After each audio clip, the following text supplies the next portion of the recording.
Hi అండి. అందరికీ నమస్కారం. Welcome to my YouTube channel. ఈ వీడియోలో దేశమంతా బిగ్ షాక్ అండి. మరో వైరస్ ముప్పు. సో, జాగ్రత్తగా ఉండాలి. వీడియోనైతే తప్పకుండా ఎండ్ వరకైతే చూసేయండి. ప్రతి ఒక్కరికి యూజ్‌ఫుల్ ఇన్ఫర్మేషన్ ఇది. సో, కాబట్టి ఈ వీడియోని తప్పకుండా చివరి దాకా చూడడానికి ప్రయత్నం చేయండి. అప్పుడే పూర్తి ఇన్ఫర్మేషన్ అర్థమవుతుంది. సో, వీడియో కూడా ఇంట్రెస్టింగ్‌గా ఉండబోతుంది. సో, ఇది ఆరోగ్యం సంబంధించిన విషయం కాబట్టి మీకు తెలిసిన వారికి గానీ, లేదా మీకు గానీ అనుభూతి చెంది ఉంటారు. సో, కాబట్టి తప్పకుండా ఈ విషయాన్ని ప్రతి ఒక్కరూ తెలుసుకోవాలండి. వీడియోని కూడా లైక్ చేసి షేర్ చేయండి. ఇక వివరాల్లోకైతే వెళ్ళిపోదాం. మమ్స్ అండి. Mumps infection. సో, ఈ వైరస్ ముప్పైతే ఉంది. జాగ్రత్తగా ఉండాలనైతే వైద్యులు సూచిస్తున్నారు. సో, మమ్స్ అనేవి తేలికపాటి వైరస్ అయితే కాదండి. చాలా ఇబ్బంది పెడుతుంది. సో, కాబట్టి దీని గురించి తెలుసుకుందాం ఇప్పుడు. సో, పిల్లలలో ఎక్కువగా వస్తుంటుంది. ఏ వయసు వారికైనా వస్తుందండి. సో, దీన్ని ఎక్కువగా పిల్లల్లో వ్యాక్సినేషన్ ఏయించిన తర్వాత అంటే చిన్నప్పుడు వ్యాక్సినేషన్ అంటే వరుసగా వేస్తారు కదండీ! సో, నెలలప్పుడు. సో, అప్పుడు వ్యాక్సినేషన్ ఉంటే వారికైతే రాదు. సో, వచ్చిన ప్రభావం అయితే చూపించదు. సో, అప్పుడు వ్యాక్సినేషన్ చేసి తర్వాత బూస్టర్ డోస్ ఇచ్చిన వారికైతే ఆ లక్షణాలు కూడా కనిపించవు. సో, ఎవరికైతే ఇమ్యూనిటీ తక్కువ ఉంటుందో వారికి అయితే ఈ వ్యాధి ఎక్కువ అంటే ఈ వైరస్ ఎక్కువగా సోకే ప్రభావం ఉంది.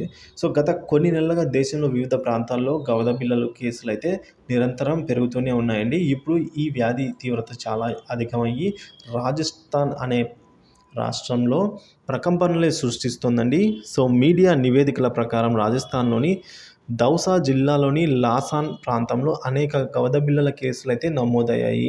దేశంలోనే అత్యధికంగా నమోదవడం జరిగింది. సో, గవద బిళ్ళలను చిక్ మమ్స్ బుగ్గలు లేదా గవద బిళ్ళలు లేదా గాల్వానా గాల్వువా అని కూడా పిలుస్తారు కొన్ని చోట్ల. ఎక్కువగా డాక్టర్స్ అయితే మమ్స్ అని అయితే అంటుంటారు. ఇది వైరస్ వల్ల వచ్చే ఒక అంటువ్యాధి అండి. సో, మొదటిది ఇది వైరస్ వల్ల ఒకరి ద్వారా ఒకరికైతే సోకుతుంది.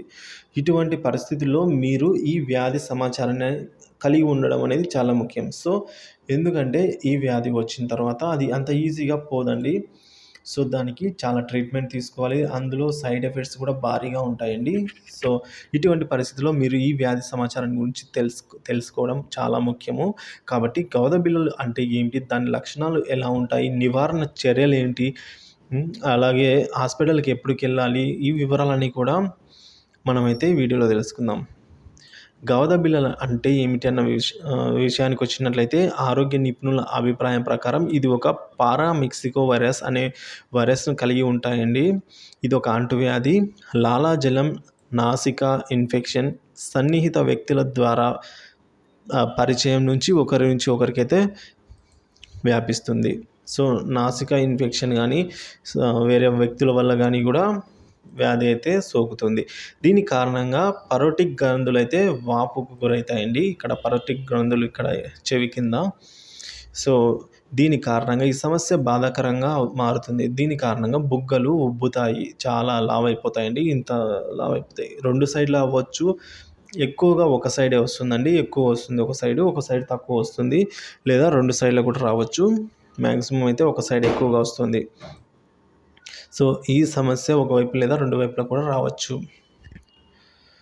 సో, కాబట్టి దీని గురించి అవేర్‌నెస్ కలిగి ఉండాల్సిన అవసరం ఎంతైనా ఉందండి. సో, వ్యక్తుల్లో గవద బిళ్ళలు వచ్చే ప్రమాదం ఎక్కువగా ఎవరికెవరికి ఉంటాయి అన్న విషయానికి వచ్చినట్లయితే ఆరోగ్య నిపుణుల అభిప్రాయం ప్రకారం బలహీనమైన లేదా రోగనిరోధక శక్తి తక్కువగా ఉన్న వారిలో అయితే గవద బిళ్ళలు వచ్చే ప్రమాదం ఎక్కువగా ఉంది. ఇంకా పిల్లలు లేదా వృద్ధులలో ఎక్కువగా ఈ కేసులైతే కనిపిస్తాయండి. అంతేకాకుండా అంటువ్యాధితో సంబంధం ఉన్న వ్యక్తులలో కూడా ఈ సమస్య అనేది ఎక్కువగా కనిపిస్తుంది.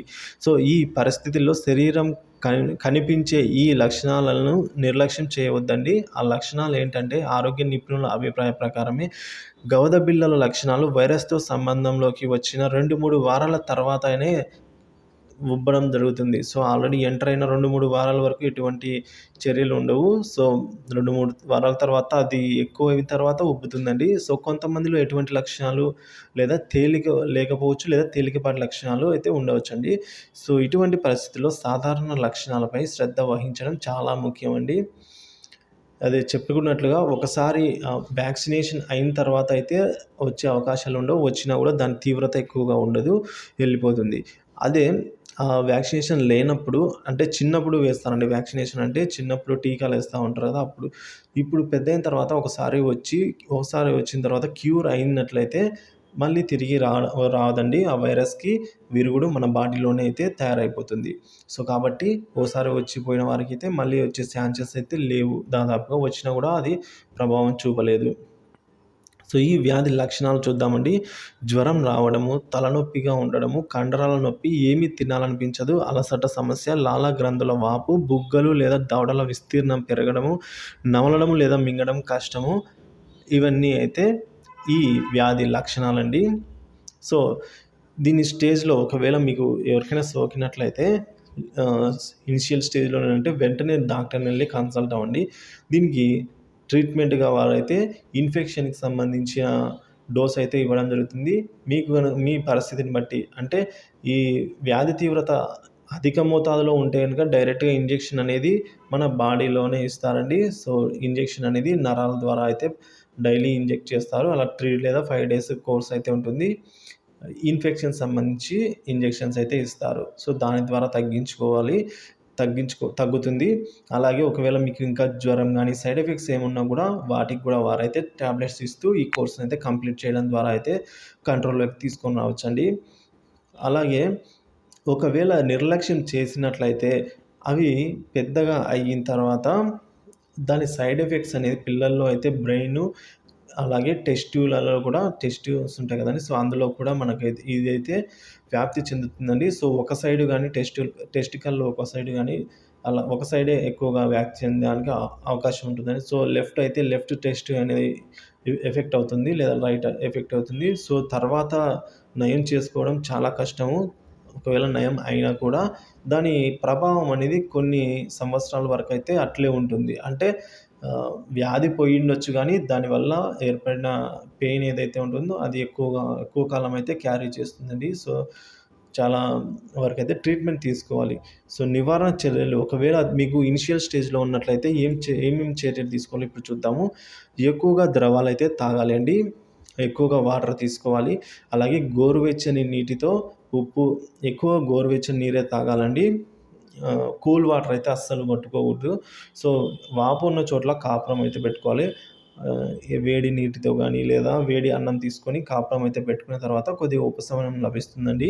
సో, అన్నం కూడా మీరు ఎక్కువ నమలడానికి ఇబ్బందిగా ఉన్నట్లయితే ద్రవ రూపంలో ఉన్న, ఆమ్ల రూపంలో ఉన్న అంటే పెరుగన్నం లాంటివైతే తీసుకోవడం మంచిది. ఇక ద్రవ రూపంలో అండి. పెరుగన్నం కాదు. మీకు ద్రవ రూపంలో డాక్టర్ ఏది సజెస్ట్ చేస్తే అదైతే తీసుకోవాల్సి ఉంటుందండి. సో, ఇందులో మనకైతే డాక్టర్ సజెషన్ ద్వారా వెళ్ళడం చాలా మంచిది.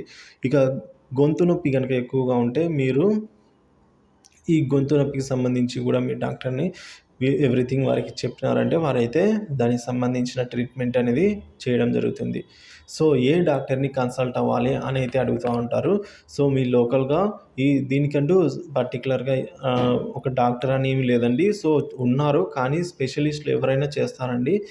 కొద్దిగా మంచి హాస్పిటల్ అయితే సరిపోతుంది. సో, కాబట్టి ఈ వ్యాధి మీద ఐడియా ఉన్న డాక్టర్‌లను కన్సల్ట్ అయితే సరిపోతుంది. సో, వారు గూడా మెయిన్‌గా మీకు ఉన్న పరిస్థితిని బట్టి ఎంత డోస్ అంటే ఇన్ఫెక్షన్ తగ్గించడానికి చూస్తారు కాబట్టి, ఇన్ఫెక్షన్ సంబంధించి తక్కువ మోతాదులో ఉన్నట్లయితే వైరస్ ప్రభావం తక్కువ టాబ్లెట్స్‌తో అయితే ఇవ్వడం జరుగుతుంది. లేదా ఎక్కువగా ఉన్నట్లయితే మీకు దానికి సంబంధించిన ఇంజెక్షన్స్ అయితే ఇస్తారు. లేదా సైడ్ ఎఫెక్ట్స్ టెస్టికల్ వరకు వెళ్ళిందంటే ఇంక అప్పుడు మీరు అల్ట్రా స్కానింగ్, స్క్రూటమ్ ఇవి స్కానింగ్ తీసుకోవాల్సి అయితే ఉంటుందండి. సో, దాని ద్వారా ట్రీట్మెంట్ అయితే కంటిన్యూ చేస్తారు. ఇక ఉబ్బిన గ్రంథులపైన ఇలా వేడి నీరు గానీ, వేడికి సంబంధించిన వాటిని ఉంచుకోవడం వల్ల ఉపశమనం అయితే లభిస్తుంది. సో, చూసారు కదండీ! మమ్స్ గురించి ఎటువంటి మీకు సందేహాలు ఉన్నా కామెంట్ ద్వారా అయితే తెలియజేయండి. దాని గురించిన సమాచారం అయితే మీకు అందియడానికైతే నేను ప్రయత్నం చేస్తాను. సో, మమ్స్ గురించి మీకున్న సలహాలు గానీ, సందేహాలు గానీ కామెంట్ ద్వారా అయితే తెలియజేయండి. అలాగే వీడియో నచ్చినట్లయితే ఒక లైక్ చేయండి. ఈ వీడియోని 10 మందికి షేర్ చేయండి. Thank you for watching this video.